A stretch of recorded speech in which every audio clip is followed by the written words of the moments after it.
Oke, kita lanjutkan kuliahnya. Di minggu terakhir saya sudah memberikan tugas Anda untuk mencoba algoritma Caesar ya, algoritma Caesar menggunakan Python. Jadi asumsi saya Anda sudah mencobanya. Nah, mungkin ada beberapa sintaks semantik dari Python yang Anda belum pahami gitu ya. Jadi sebelum kita membahas codingannya ya dipastikan kita paham dulu bagaimana cara kerja dari algoritma Caesar ini gitu ya. Jadi ini adalah algoritma pertama yang kita bahas di codingannya. Oke, jadi algoritma Caesar ini kalau kita lihat di beberapa slide yang sudah pernah saya bahas ya di minggu-minggu sebelumnya.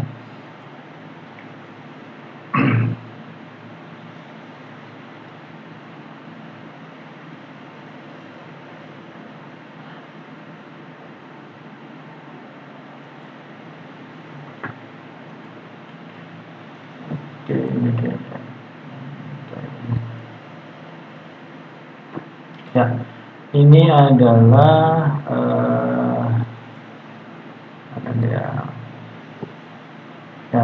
jadi ini adalah tadi proses enkripsi dan dekripsi yang sudah saya contohkan. Jadi ada naskah asli, kemudian kita encrypt ya.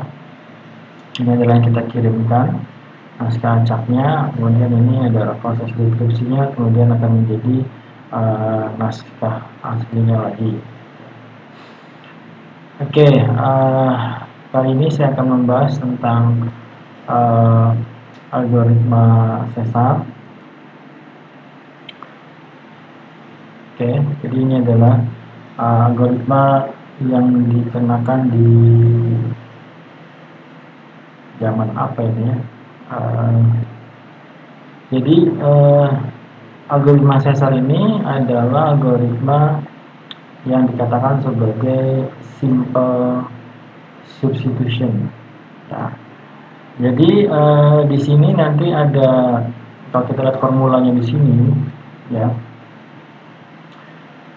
Di sini ada P adalah kode bilangan karakter asli. Kemudian ada besarnya shift ya, besarnya shift. Jadi kalau kita gambarkan, misalnya kalau saya punya di sini yang kita gunakan hanya huruf besar ya, huruf besar A, B, C, D, X, Y, Z gitu ya. Oke, Anda bisa nanti menggunakan sampai pada A kecil, kemudian karakter-karakter yang lain. Ya. Di sini kita ada 20 berapa? 25 atau 26 ya karakter. Kemudian di sini ada karakter pertama sengaja kita bikin kosong di sini ya. Oke, jadi bagaimana cara kerja dari algoritma Caesar? Ya, jadi saya di sini membahas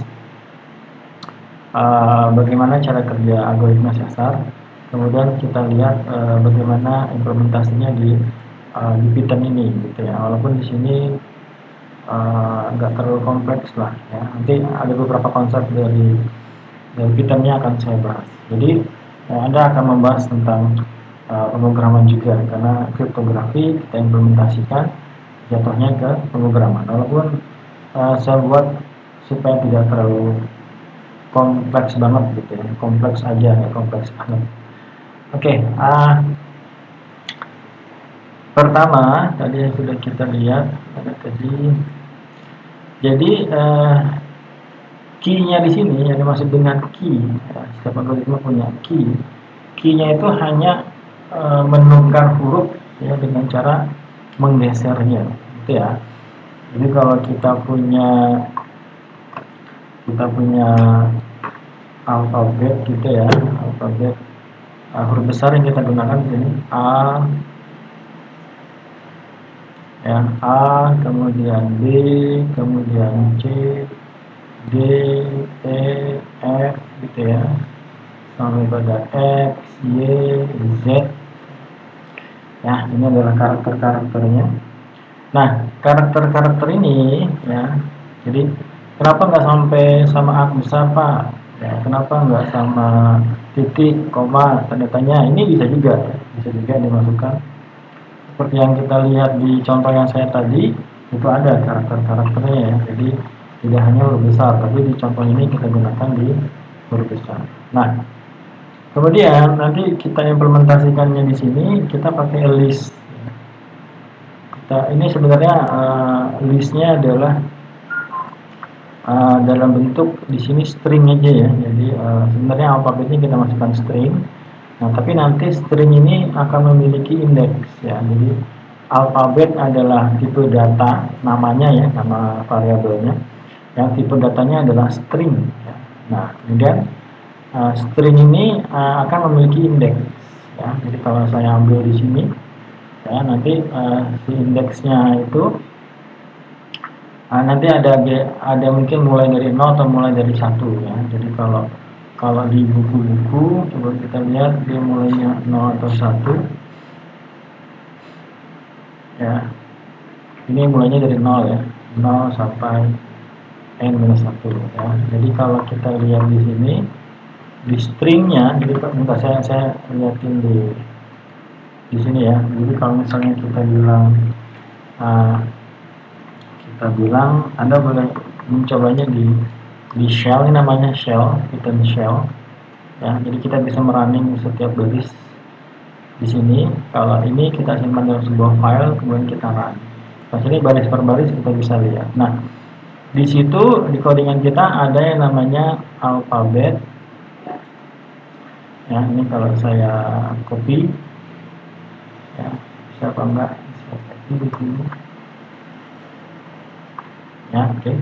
Nah, dalam Python ini alfabet ini akan menjadi sebuah variabel yang tipenya adalah string, dan data yang disimpan adalah ini, string ini isinya ini gitu ya. Jadi kalau kita run gitu ya, kemudian kita panggil alfabet ya, maka dia akan memanggil data yang disimpan ya. Jadi alfabet ini adalah sebuah variabel yang disimpan adalah di sini sengaja ya ada kosong. Bagaimana cara kita kalau string dia punya indeks nanti ya. Jadi kalau kita misalnya kita panggil indeksnya ya, alfabet mengambil indeks dari 0 ya, maka dia di sini ini adalah yang pertama di sini ya. Jadi kalau kita panggil lagi alfabet indeks ke 1, maka apa? Maka kita panggil adalah A di sini. Jika kita run seperti ini, maka dia bentuknya adalah A. Nah, jadi string kalau kita mau lihat tipenya apa Pak? Tipenya type kemudian alfabet. Kita lihat tipenya adalah string. Jadi ini adalah sebuah variabel yang tipe datanya adalah string, yang menyimpan datanya adalah seperti ini. Nah, string ini kalau di Python ya sama di Java juga ya. Dia sudah dalam bentuk kelas. Nah, kemudian kita bisa memanggil data yang kita simpan menggunakan indeks. Menggunakan indeks. Jadi ini kalau kita tadi misalnya gini, yang sederhana ya. Sebenarnya ini dia masih belum terlalu kompleks. Misalnya saya punya variabel namanya i, kemudian saya kasih datanya, kalau string kita kasih tanda petik misalnya hello gitu ya. Oke, ini kalau di Python seperti ini aja. Ini tipe datanya, kita nggak usah kasih nama tipe datanya ya, langsung ini adalah stringnya. Stringnya gimana? Karena ada tanda petik 2 sebelum dan sesudah. Jadi kalau kita run, kemudian kita panggil, maka seperti ini. Kalau kita lihat tipe datanya adalah string. Nah, kalau kita mau lihat indeksnya, kita bisa lihat indeks 0 H ya, indeks ke-0 adalah H ya, ini ke 0 ya, berarti orang komputer itu mulainya dari 0. Kemudian high indeks ke-1 ya, maka itu adalah E gitu ya. High indeks ke-2, high indeks ke-3, high indeks ke-4, ada lagi high indeks ke-5. Nggak ada ya.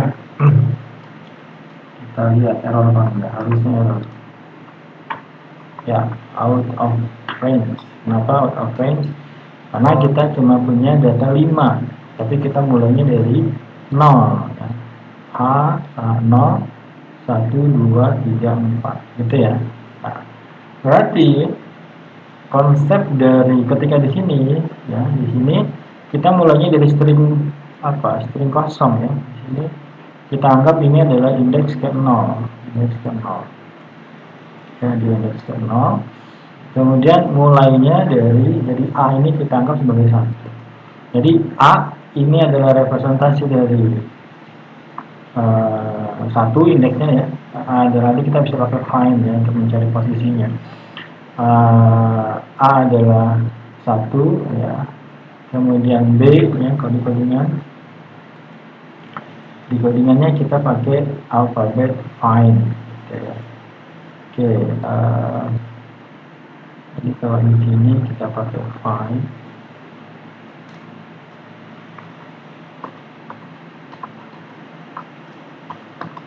Fungsi dari sebuah string kita kasih misalnya H ya.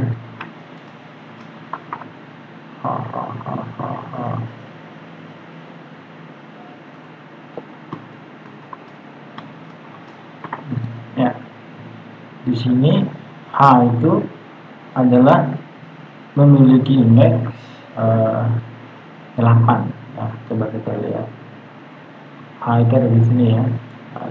Jadi ini adalah 0 1 2 3 4 5 6 7 8. Oke. Jadi kita bisa mencari tahu posisi dari sebuah karakter menggunakan apa namanya fungsi yang namanya find. Jadi find ini adalah sebuah fungsi di string, karena ini adalah string yang bisa kita gunakan untuk mencari indeks dari sebuah karakter. Oke, di sini ya. Oke, itu sudah 2 ya. Jadi satu pertama adalah ini adalah string yang memiliki indeks ya. Kita bisa tahu A ini sebenarnya indeks ke-1 ya, B adalah indeks kedua. Yang di sini ya, yang kosong ini adalah indeks ke-0. Jadi kalau kita lihat indeks ke-0 di sini adalah spasi gitu ya. Indeks ke-1 adalah A itu ya. Kemudian untuk mencari tahu kalau kita lihat di sini misalnya ya, kita mau pengen tahu C misalnya. C berarti 3 ya, berarti alfabet find kemudian C ya, itu 3 gitu ya. Jadi kalau pengen tahu isi dari indeks kita gunakan seperti ini. Tapi kalau pengen tahu karakter ini indeksnya berapa, kita gunakan fungsi find seperti itu. Saya cut dulu sampai sini.